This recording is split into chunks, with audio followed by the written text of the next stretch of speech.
So my name is Venerable Nibbuto. I've been in Bodhiana for almost 8 years. So I went to monastery in 1st of July 2014. I was 29, very close to 30. So, and I don't know, so just a disclaimer from the beginning. So if today's session goes well or it goes really bad, it's not my fault, right? Because it's a driverless bus, right? So blame Ajahn Brahm.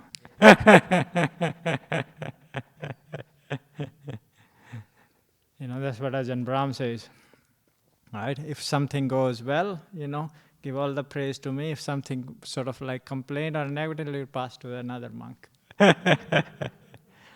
Just as a joke, yeah. So, and today we are covering mindfulness, bliss, and beyond, right? And I think maybe in Singapore or Malaysia, it's maybe in here as well, yeah. It's also known as happiness through meditation. You got that book, right? Yeah.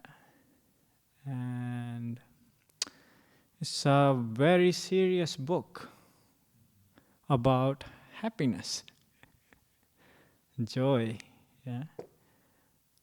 And probably sort of like very hardcore. It kind of like summarizes the Buddha's teachings, like the goal of why Buddha gave teaching, and he went around India for 45 years, yeah, wandering, bare feet, imagine those days, and covering a large area, yeah. Such a selfless service, for the welfare of people, yeah. And look at the impact. We are sitting here and practicing, yeah. For it's going on for 2,500 years, yeah. It's amazing. And Ajahn Brahm nowadays is like a inspiration to so many people, yeah. And I happened to be in Perth, luckily, and it was really kind of inspiring because I was talking to a friend. He was like mentioning, I was like already had this idea of becoming a monk, and then I was like into sort of like vipassana a bit.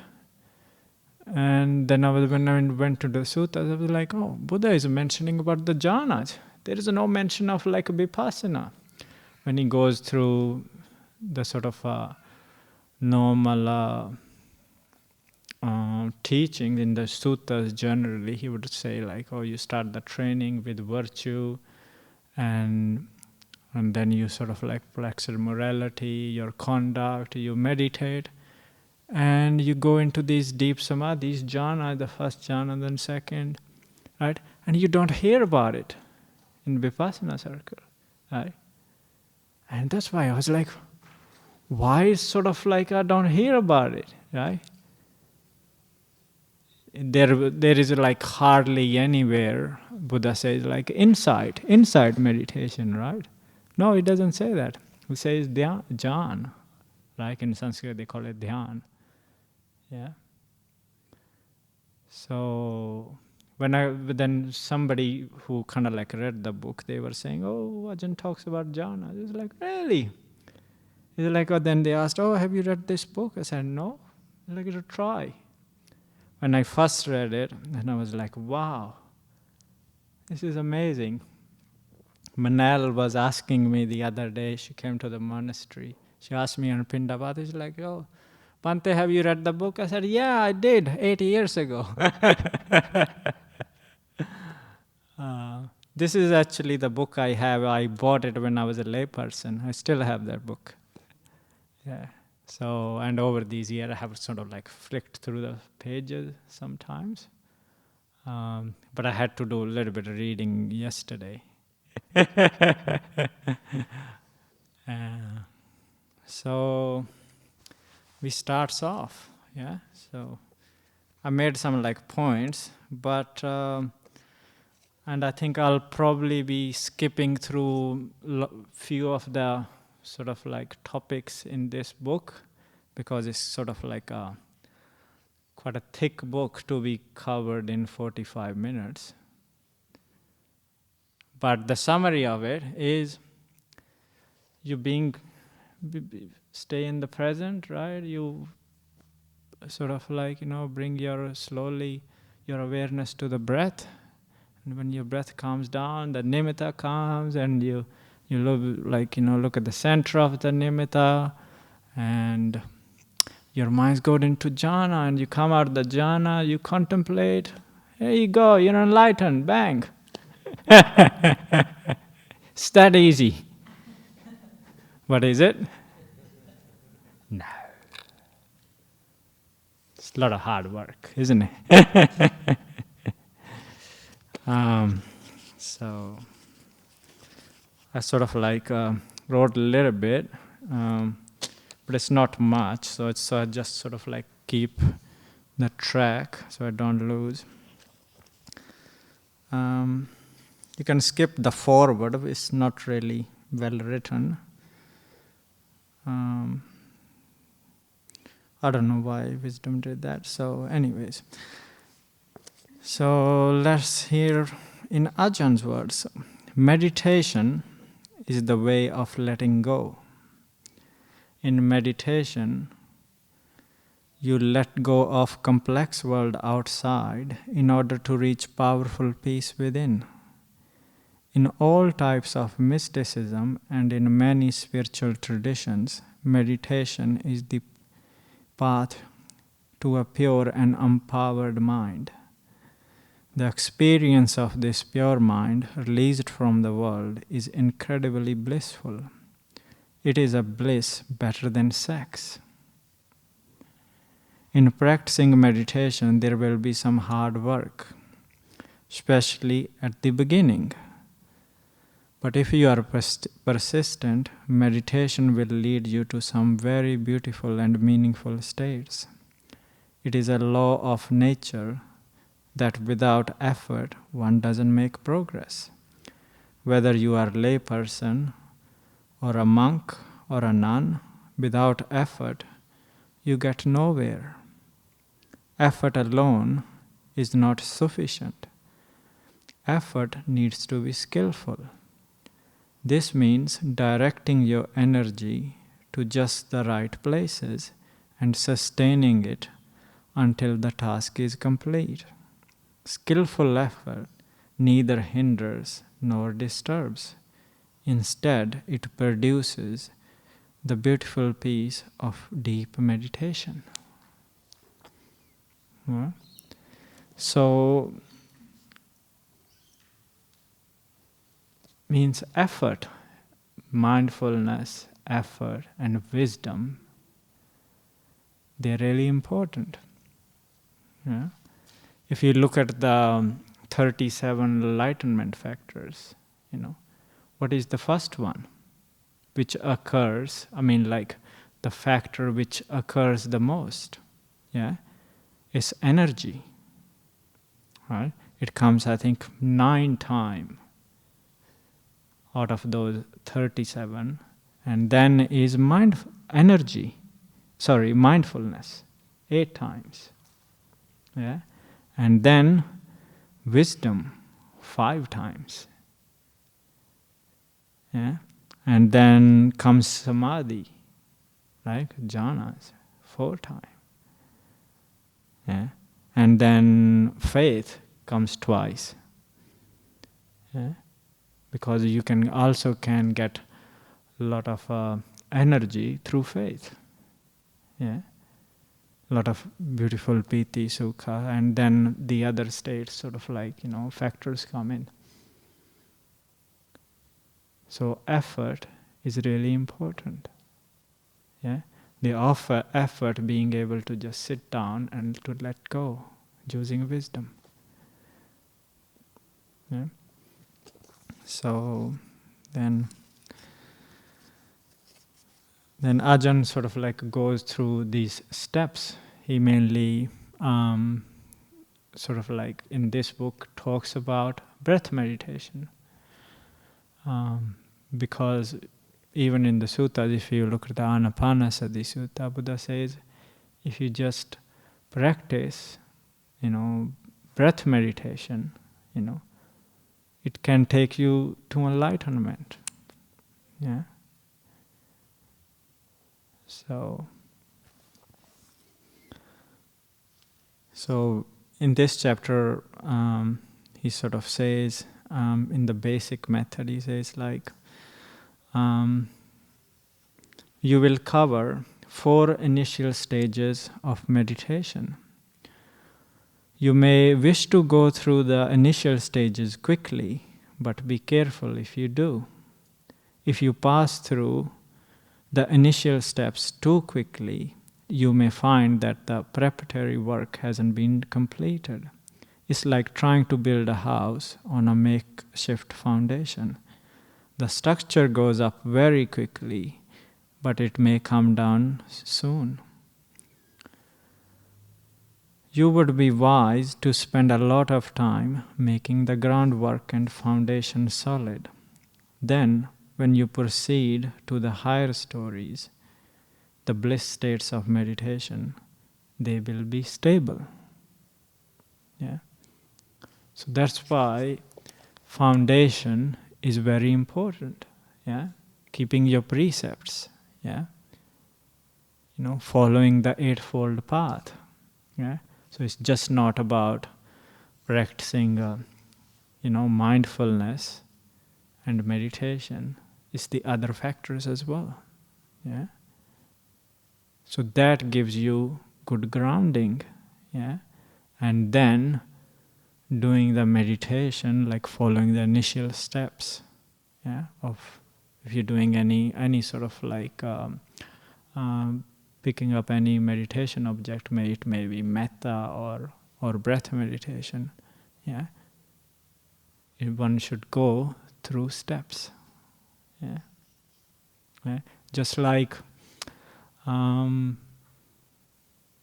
if you haven't done well in primary school or high school, you're probably gonna have a hard time in a university. Yeah. If you pick up a very sort of like, go to pick up medical science or whatever. Yeah. Yeah. So it's very important to do the preparatory work. Yeah. So what he says, he starts off by doing the present moment awareness. Yeah. Yeah. So what he says, when I teach meditation, I like to begin at the simple stages of giving up the baggage of past and future. You may think it's an easy thing to do, but it's not. Abandoning past means not thinking about your work, your family, your commitments, your responsibility, your good or bad times in childhood, and so on. You abandon all experiences by showing no interest in them all. Yeah. So you just need to be sort of like completely be aware, be there in the present. Yeah.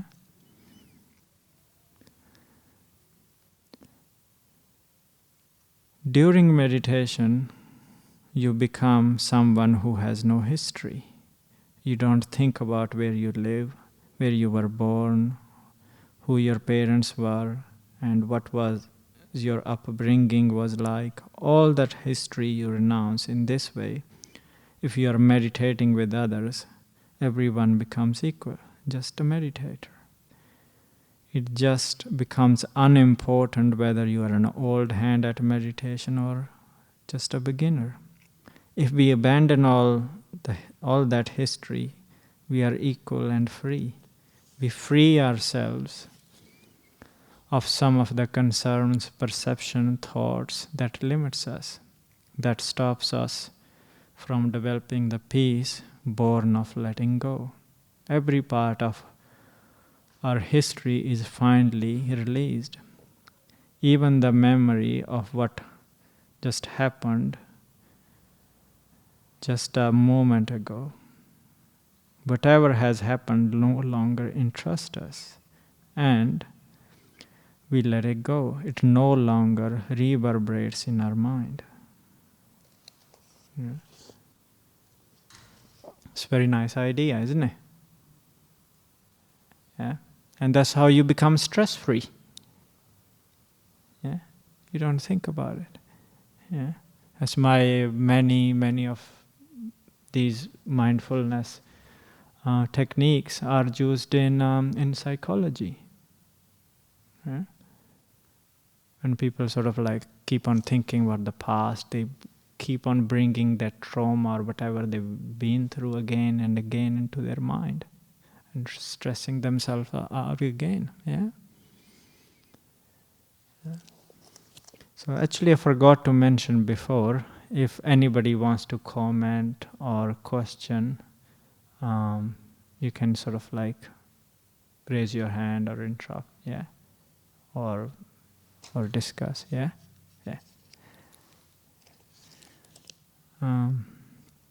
Then comes the next stage, yeah, which is silent moment awareness, yeah. So when you have just being in the present, then you sort of like slowly go more deeper, yeah.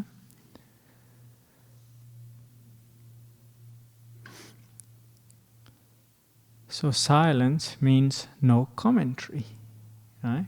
It's just like watching a match. Yeah?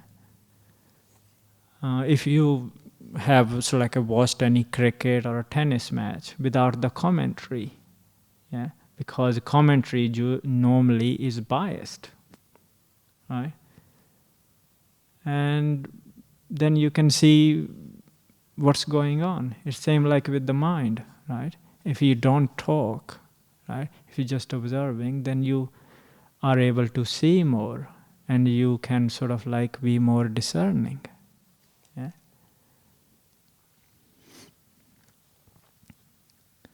And in this way, we are more sort of like closer to the truth. Yeah. Yeah. Rather than taking on somebody's opinion or their conditioning. Yeah.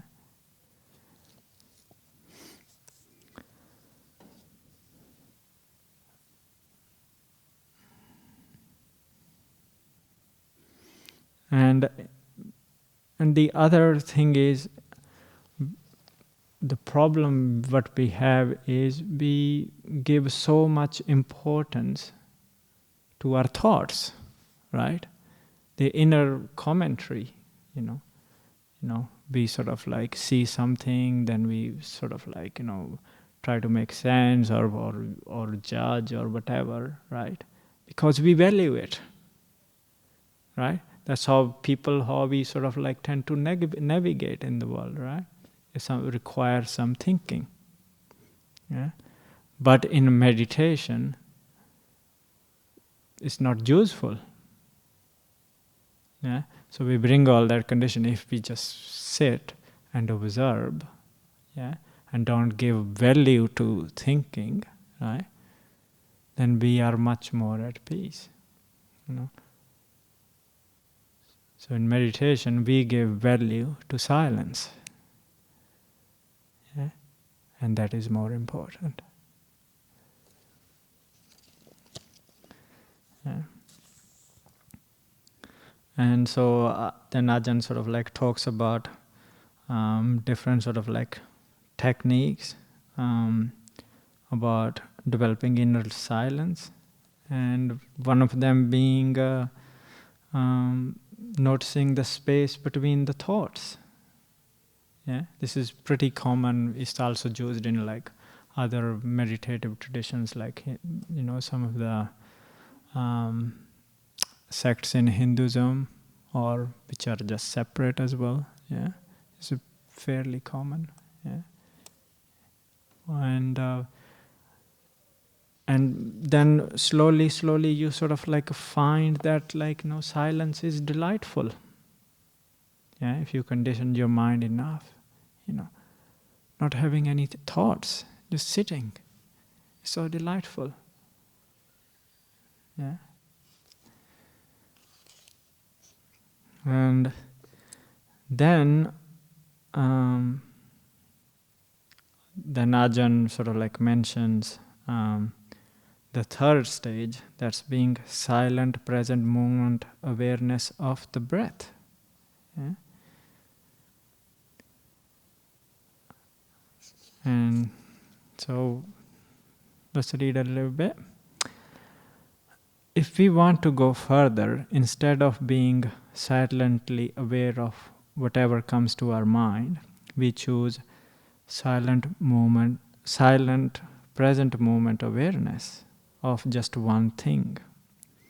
And that one thing can be experience of breathing, the idea of loving kindness, metta, a colored circle visualized in the mind, yeah, kasina, if you ever heard of kasina meditations, yeah, or several other less common focal points for awareness. Yeah. But Ajahn usually talks silent present moment awareness of breath. Yeah.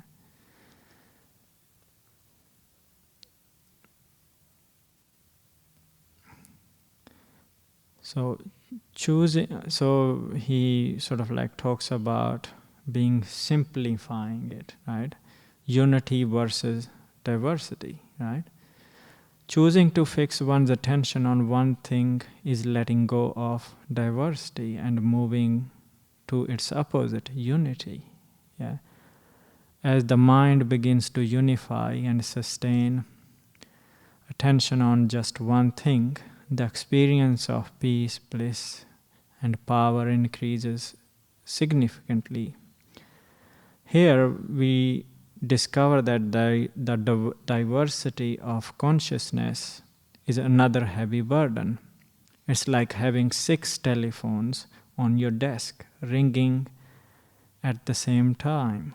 Letting go of this diversity and permitting only one telephone, a private line on your desk, is such a relief that it generates bliss. The understanding that diversity is a heavy burden is a crucial to being able to focus on the breath. Yeah.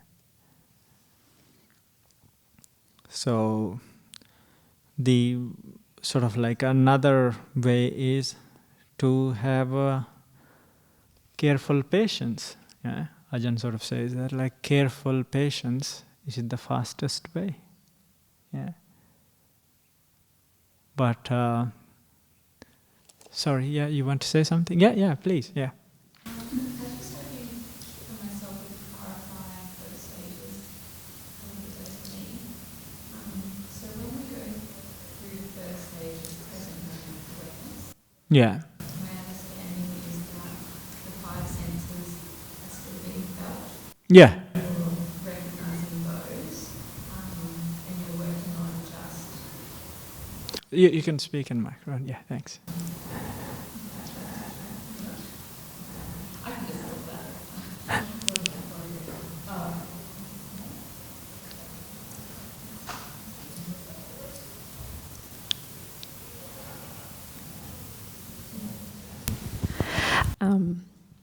So yeah, the first stage being present moment mindfulness, and the present moment awareness. Yeah. The 5 senses are present, and you are concentrating on just being in the moment with allowing whatever comes in, sight, sound, hearing, and just letting them be. Yeah. And the inner commentary is still there. Yeah. Yeah, and you're just allowing that to come through without paying too much attention to it. Yeah. So then the next step with your kind of, I suppose let's call stage 2, going into that stillness, Yeah, that silence. Yeah, for me, it's such a big jump. Yeah. So in that stage, are we no longer connected to the 5 senses and we've just got the pure silence? No, you are still connected to the 5 senses. Okay, and so we're Like, just trying to still the mind in a commentary. yeah. So like you trying to calm down this commentator Yeah. inside. So that means like silence. Yeah. Rather than commenting on it, oh, that was nice. Oh, no. Yeah, right? so the pleasure and displeasure is trying to just not have an opinion on it. Okay. So then the next, is the next step the breath, the mindfulness of the breath, or is it more like an option to take if you're struggling with decreasing your inner commentary? I just wasn't very clear whether if you can't stop the comments, whether then you go for an object and concentrate on that? Yeah, so normally what happens is if you're calm, right, and there's a silence and nothing is happening, right, then the breath is the only thing moving, right? Then mind it sort of like automatically comes into your awareness, yeah? And that is actually the best way. If you force the breath, it means you're using your willpower. Yeah, you won't be able to do it. So it's best to be sort of being in the present. Yeah, do the present awareness more, and let the breath naturally come. Okay, so a natural process. Yeah, so you try to kind of like not force it, not will it. Yeah. So it doesn't take. It can take maybe few months, few years. Yeah, or 10 years, 20 years, it's okay. Mm-hmm. It's just that patience of... Yeah. No rush. Yeah, and so it's like just the gap between thoughts will increase slowly, whether it's a month or 10 years, whatever. Exactly. It's just going to naturally, and you just have to let it be. Yeah. So in that context, where does the loving kindness meditation and those different types of meditation fall in the stages? Is that just for variety only? Or are they steps to then the beautiful breath? Yeah, you can, if you soften your mind, you can do actually metta from beginning. Actually, I think I was a novice or a first year as a bhikkhu. One of our monks, his friend was like very tech savvy. So, and we had these sort of like books, like the digital ones, yeah. And so he made this app especially for the monks, like it's an offline app. You can put in a tablet where you can use it. So you can fully kind of like search, if you want to search, it becomes easy. So I was doing that, and it turns out Buddha talks more about metta rather than breath meditation. Because metta is such an essential part. Yeah? Yeah, kindness, metta, and wisdom. Yeah. If you have more metta, you will be able to do breath meditation very easily. Metta meditation is usually kind of like not taught much, because there aren't many practitioners who are really, really good at that. Yeah. Yeah, that's really interesting. Yeah, I struggle with the breath. Breath is like the most common way of teaching meditation. And if you have metta, if you have a mind which is softened already, right?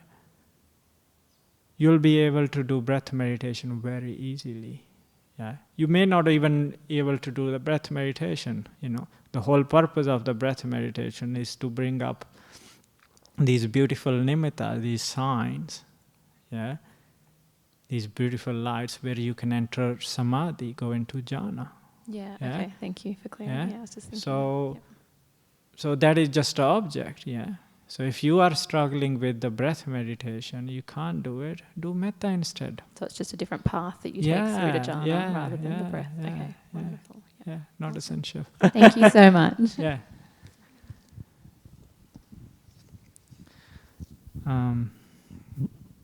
So I think one of the other things which is Ajahn says is like, it doesn't matter where you watch the breath, right? Because I sort of like come in a Vipassana tradition, and like any other sort of like monks, they talk about, oh, you watch the breath on the tip of the nose, right? And there was another Thai master, he used to say like, watch the breath in the body, but it doesn't matter where you watch the breath. Yeah? You're just being aware the breath is coming in, yeah, and then like after a while it had stopped breathing in, yeah. There's a pause in between, yeah. Then the breath goes out, yeah. Then there's a stop, and the breath comes in again. You're just being aware, yeah. I think I have to go a little bit faster because it's such a big topic.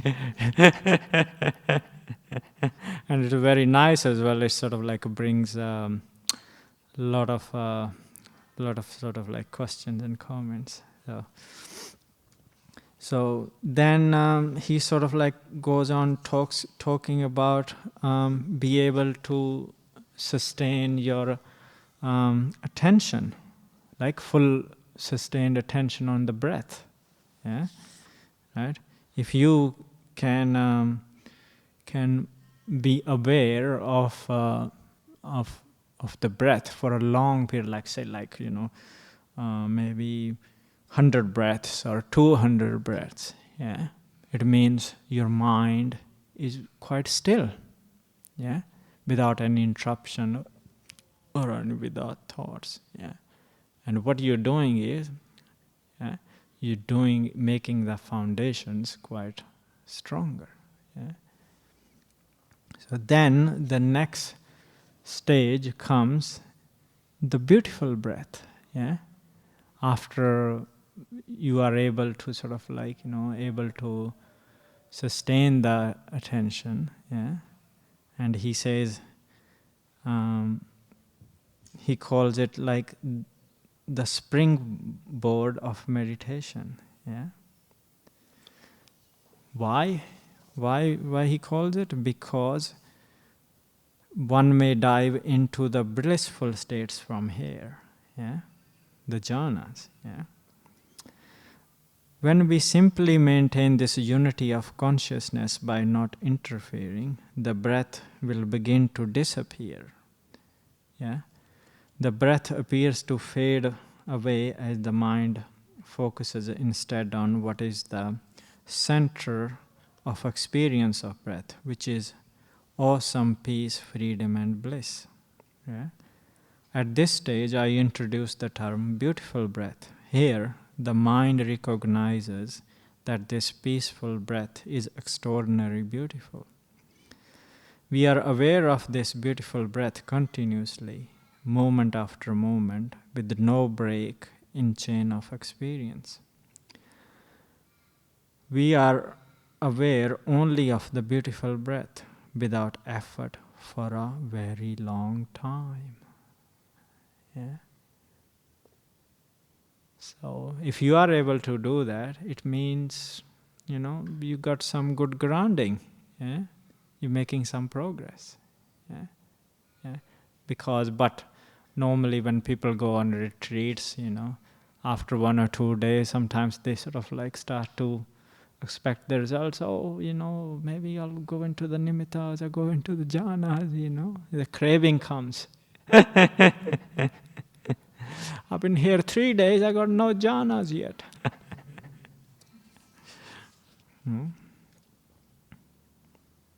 So, and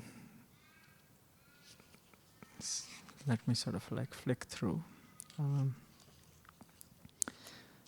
Then if you can sustain this attention on the beautiful breath, yeah. But I think Ajahn says that, like, if your breath is becoming beautiful and you feel this beauty in your mind, yeah, yeah. And he says that this stage often sort of like flows naturally and seamlessly from the previous stage. Yeah? Yeah? And one's full attention rests easily. Yeah? Why? Because there is a delight. Yeah? So when there is a delight, mind would automatically get attracted to it, because our mind seeks pleasure. Yeah? It seeks pleasure from five senses, because that's what we are conditioned to. Yeah? And now mind is getting pleasure from this meditation object. Yeah? It want to hold on. Right? If you have nothing to do and you're watching some sort of like a match or a movie or a drama, you're not going to turn off your device, are you? No. Yeah? So this is what mind does. Yeah? When there is some pleasure, there's some delight, it want to continue. Yeah? So it's effortless.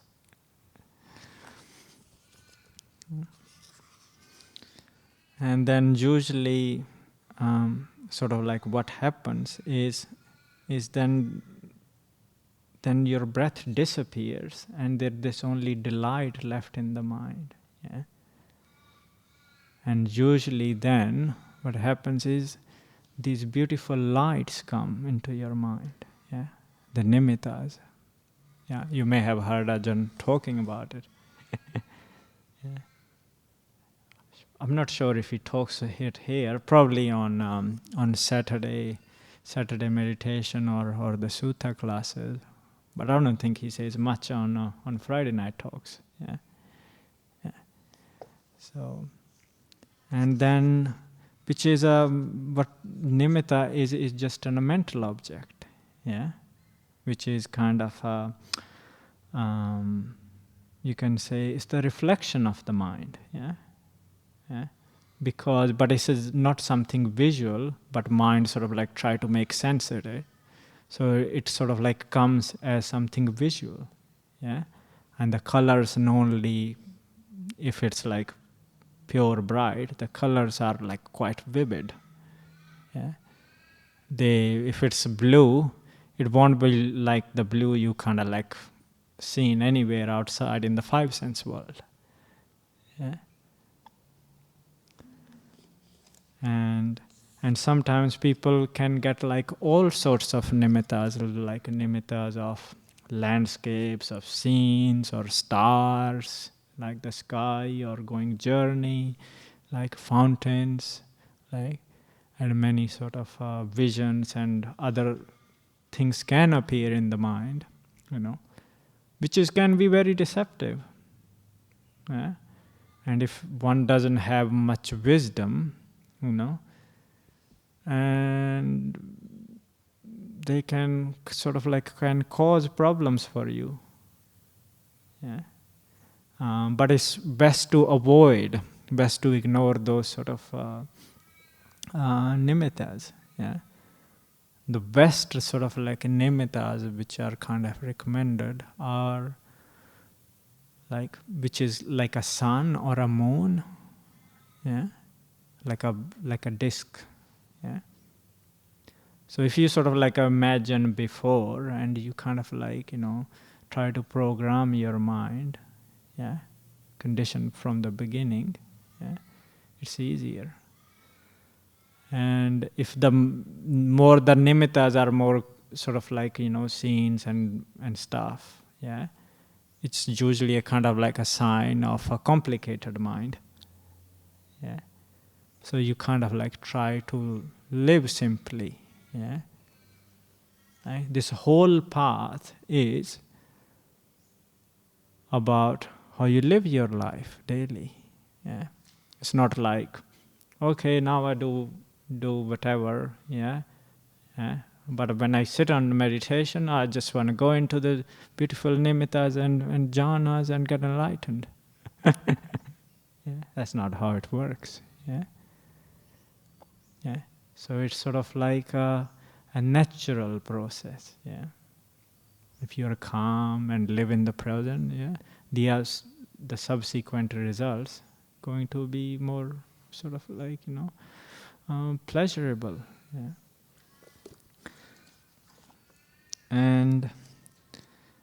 And why we don't get into those states? Yeah. I think I'll be able to just touch on these topics a little bit. We don't have much time. How long I can go for, Manal? Okay. Okay. And we don't want to make it too longer as well. Yeah. No, that's fine. Yeah. Sorry, you have a question? Yeah, I did want to say something. Yeah, please. We're going to make the session a bit longer then. That's okay. No. Go ahead. Yeah. No. On the stage 4, there's a line where it says, "This is where the doer, the major part of one's ego, starts to disappear." Yeah. I understand that as you just accept as it is, then you slowly become mindful of the breath, and the mind starts to get still. However, because we are a doer in the outside meditation, and we always will be problem solving outside. We go to work, problem solve, come back home. Still the mind is still going on. Yeah. So I guess in the morning sessions are amazing. Yeah. It's much easier to get to the stillness and everything. I do find that when I read these books and then I do my meditation, it's definitely much more stillness in there. So what are your thoughts from the doer, where the doer disappears, maybe for the evening session, or maybe when the mind is full of things to think about, or, work, memories, past. I guess it's very, when you read it and when you see it, yes, it makes sense. But when the practice comes, it's, I guess, testing and errors as well. But yeah, it's a bit, I don't know if there is some sort of an easier way, or... Oh, yes, there is. I was just going to say, there is an easier way. Yeah.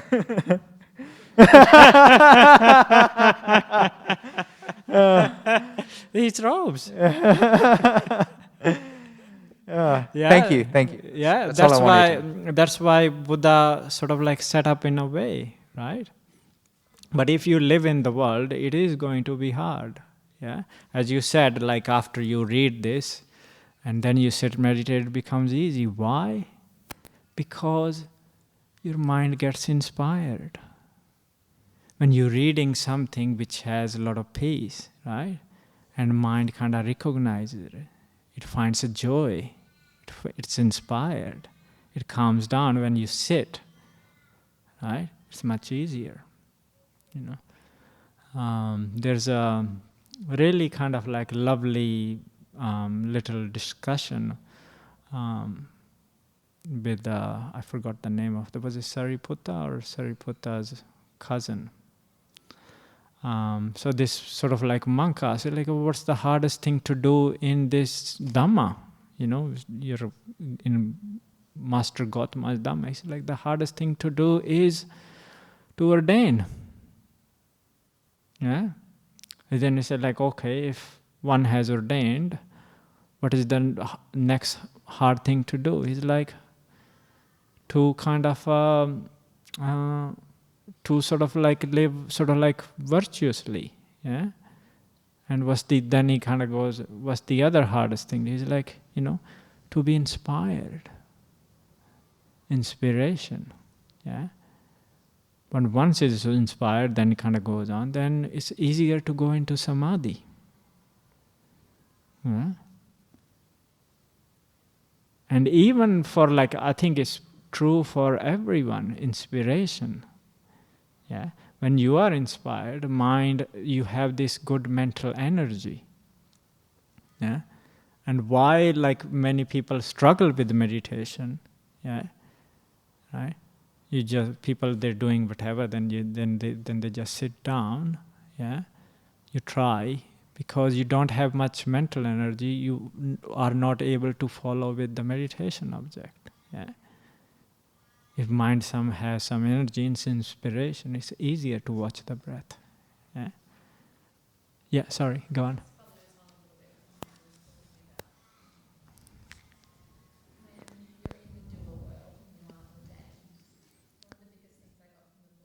It set up a nice clear path to like what I have to do to become enlightened. It was very beautiful. Yeah. Ajahn Brahm has really laid out all the Yeah. things necessary. There was something that popped up to me that I don't feel like he answered in the book. Yeah. So sorry to put it on Yeah. you. That's okay. That's okay. That's okay.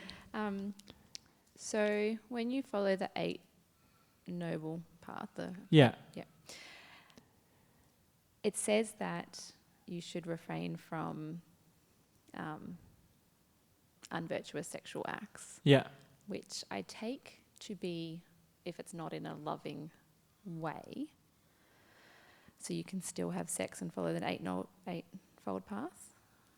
Or is that a no? So to follow the 8 steps, you can't have sex at all? No, I think if you are a lay person, it doesn't say you have to be sort of like a practice celibacy. Yeah, that's what I Yeah, thought. yeah.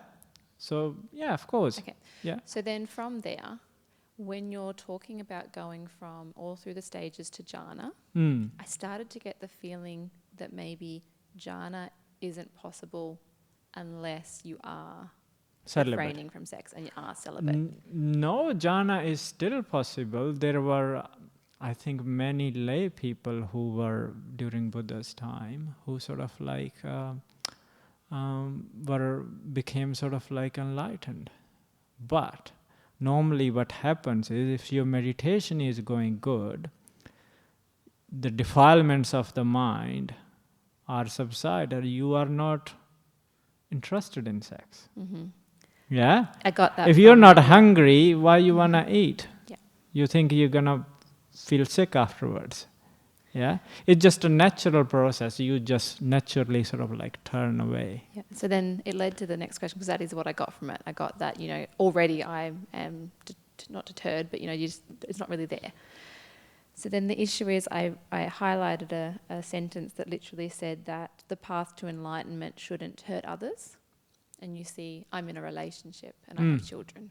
And so I know that I have to see my children's paths before I can be ordained. I understand abandonment's not in the Buddhist way of life. Yeah.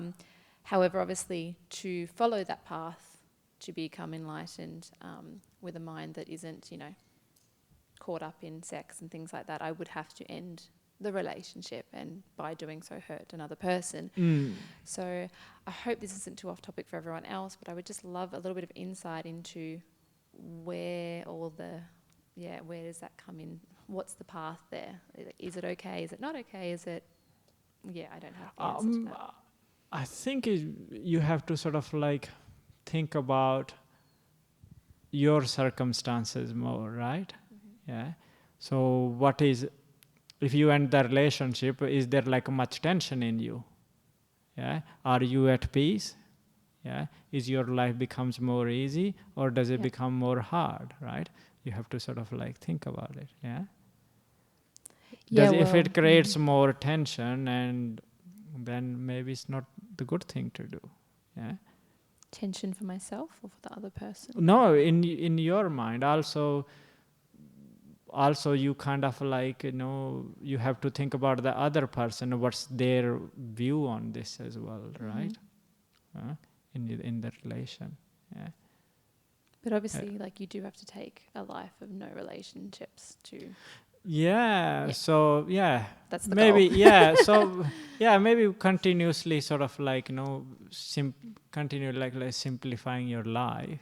Practice more meditation, and see if you can come up to sort of like that point where you are able to give up. Yeah. If the mind is really interested in these things and you're not getting good results from meditation, you're just punishing yourself. So my faith probably needs to be stronger than my trust in the Dharma. Yeah, you can sort of like explore with other factors. Yeah. Yeah. Because if it was strong enough, I'd leave. Yeah. Probably. Yeah, I kind of get what you're saying. Yeah. Look the other sort of like, factors of the Noble Eightfold Path, being generous, being kind, helping out others, see if it creates good energy, creating metta. Yeah? Metta is actually what Buddha said is the quickest way to samadhi. Not breath meditation, metta.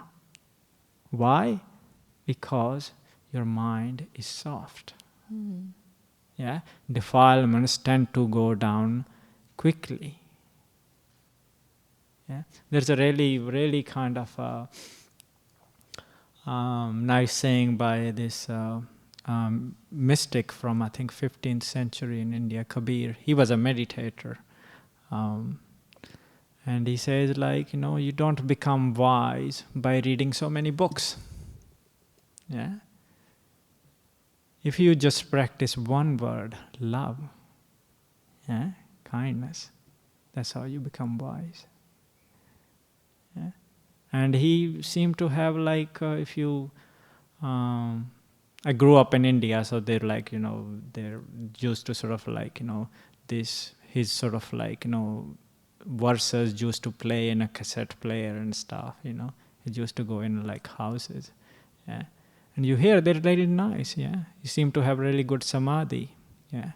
But obviously, not sort of like the wisdom and the samadhi of the Buddha. Yeah. But still very beautiful. So through metta and loving kindness, could you possibly then go through a relationship with that beautiful loving kindness to develop? Yeah, slowly, yeah. Practice more, and you would learn. The wisdom would naturally arise in your mind, and you'll be able to see it. Thank you. Yeah.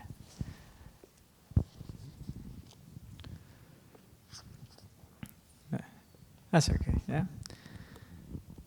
So. Yeah. Then, we were talking about the 5 hindrances, yeah? The reason is we are able to go into these beautiful stages because of the 5 hindrances, yeah? Like sensual desire, ill will, restlessness and remorse, sloth and torpor, and doubt, yeah? So these are the 5 hindrances, yeah? If you have sensory desire, right? Yeah. Means you want to seek pleasure from the 5 senses. You won't be able to. Yeah? Because you're not getting enough pleasure from the meditation already. How can you go if your mind is inclining that way? Yeah? Because the samadhi is on the one hand and the defilements on the other. Yeah? So, and in this chapter, actually, it's highly recommended. This book, if you haven't read, I'm not sure if all of you have read this book. It's highly recommended. Maybe I'm not sure if I should have said it at the beginning. I'm not a really big fan of reading many books, yeah? But this is one of few of those books, which I recommend. It's actually one of those few books, if you read this and follow, it ends reading all books. Yeah. So, and then Manel in the library would have less work of dealing with books. Yeah. If everybody comes here and they are enlightened, it's like, oh, no need. Yeah, Manel can meditate more. We need to sell more books. Oh, that's why we were doing this book club. So everyone, get this book. Okay. Then moving on from the 5 hindrances is nimittas. Yeah. So if the 5 hindrances are subsided, then there are these beautiful nimittas. Yeah.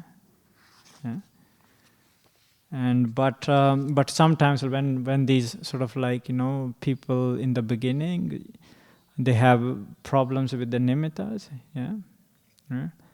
Sometimes like their nimitta might be dull or it's like a, like a flashing or lightning, it can be scary, yeah, for some people. And if it's sort of like a sun or a moon, this soft glow light, yeah, nice. But all the nimittas, they're kind of like nice, It's something really different what we are sort of like used to in the five sense world, yeah. And also, I think Ajahn talks about a little bit in this book about metta meditation as well. Yeah, there is a chapter in this one. Oh, you got the book. Yeah. I sort of like didn't, sort of like I think probably missed out when I read this book about the metta. So I sort of like, I sort of like came up with my own sort of like method because we have a lot of time. you just start thinking about having these sort of like a compassionate emotions in your mind. Yeah. If you have these sort of like generate these sort of emotion from any way, yeah, then you start to feel very kind of like a nice, and then through sort of like those sort of like techniques, right? And you can generate these beautiful mental objects, yeah, nimittas, yeah. So if it's the men, like Ajahn says, is like, if it's like a nimitta is like a disc, color disc, yeah, bright. Yeah, it means your mind is becoming sort of like unified, yeah, more still, yeah. And that is actually quite good to go into the jhanas. Yeah? And those jhanas then are the basis for a sort of like liberation. You use those, yeah, those states only after you sort of like come out of it, yeah. And what are those jhanas, yeah? You might have heard Ajahn Brahm that in a jhanas your five senses are gone, yeah. You are not able to feel, yeah. You can't see, yeah. You can't hear. You can't have any thoughts, yeah. There are few people who talks about jhanas. They can say like, oh, your mind can still sort of like think, yeah. But Ajahn over in this one, he says like, no, yeah. Even Buddha says in the suttas, yeah, he says sort of like secluded from the five senses, yeah. So the five senses are out. And especially in the sort of like the first jhana, there's a kind of like a wobble in the mind with the bliss. Yeah. There is still sort of like, this automatic, attaching to the bliss and letting go, and this bliss bubble. Yeah. But this bubble is still very nice bubble. Yeah. And in the second jhana it gets more refined. Yeah. And the third jhana more refined, yeah, and there's a lot of pleasure, yeah. And I think many years ago, one of the monks, he was talking to Ajahn Brahm, and he said to Ajahn, "Oh yeah, the bliss of the jhana was like better than sex, yeah." And that's where Ajahn got it. He's like, "Yeah, that's a good advertisement. That's why they put in the book here. The bliss better than sex." Just a quick, perhaps, a little bit about meditation and so on. Thank you so much. Just in regards to obviously going through all the stages, getting up to jhana and so on and so forth. I don't know. I'm just finding. I've been meditating for a little while now, Yeah. and I absolutely enjoy it. I love it so much. But at times, obviously, I went through. Things became a little bit problematic in the sense to which this beautiful lady is perhaps is querying about in terms of, you know, should I detach from so and so I can reach jhana, or should I let go of such things so I can further my my path, or so on. But things become a little bit problematic where you would detach from things, but you don't reach what you want in terms of, if you want to call it spiritual world, in a jhana or anything like that, in these stages. And the person then finds himself a little bit trapped in the sense that, you know, I've done everything right, you know, like I've detached from such and detached from that and so on, but I'm not moving any further. And then what happens, you know, the person finds himself a bit trapped there and then. To which I, in the sense, just like Ajahn Brahm has said, or Ajahn Chah has said, that, you know, meditation does not stop at the cushion. It does not start and stop at the cushion. You actually got to take it, carry on with it, take it into your everyday life through mindfulness and so on and so forth. It's the same thing with what Ajahn Brahm has said, that, you know, you get to the jhanas and so on, but then you get out of them and back into the real world. But that's where the problem happens, is that, hey, you've left everything out in the real world to dedicate getting to jhanas, but then jhanas end as soon as you get out of them, sort of thing. And that's my question, is how can we create that balance between, you know, you don't want to detach so much, because at the end of the day, we do live our lives outside. We're not, you know, we haven't been ordained or anything like that. But at the same time, we'd like to keep our spiritual practice, if you want to call it, that, you know, meditation and jhanas and mindfulness, so on. Is it possible to, you know, to work out both things in a balanced manner without going through a breakup, or, you know, or so on, or so. Yeah. But what you can try is get rid of that desire to get jhanas, or deep meditation. Yeah. So you just sit there, and do nothing. Yeah. That's what Ajahn Chah found. He said, like, you know, it's like my meditation wasn't going great. Yeah. He sort of like made determination, I'm going to sit for 1 hour or do this or that. He's like, no, it didn't work. Why? Because he was bringing desire into his meditation. Well, try and see if you can do that. Yeah, just be mindful. Yeah, but try to do these practices and try to soften your mind. Yeah. So it sort of like creates a balance. Maybe we can talk after that. Yes. Maybe let me sort of like quickly move on to enlightenment in this book. Yeah.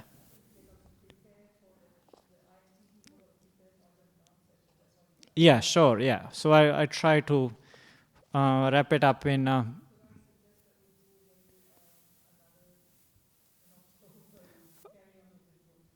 carry on with this book? Okay. So I'll just quickly wrap up in one sentence. It would be, then you come out the jhanas, then you apply the power, this enhanced mindfulness. Yeah. Then you kind of like try to see your previous lives. Yeah. You see like how much suffering you have gone through. Yeah. Then you see like, oh, the life I've been living, maybe you're a layperson. Like, I've been through so many relationships, so many sort of hardships. Maybe it's not worth it. You get this revulsion, nibbida, towards it. And that kind of like propels you to giving up, letting go. Yeah? Yeah. Enlightenment. Yeah? Yeah. That's it. I think maybe if we do, maybe we can cover it. But it's highly recommended. From a non-book reader, this is highly recommended. Sadhu, sadhu, sadhu, sadhu.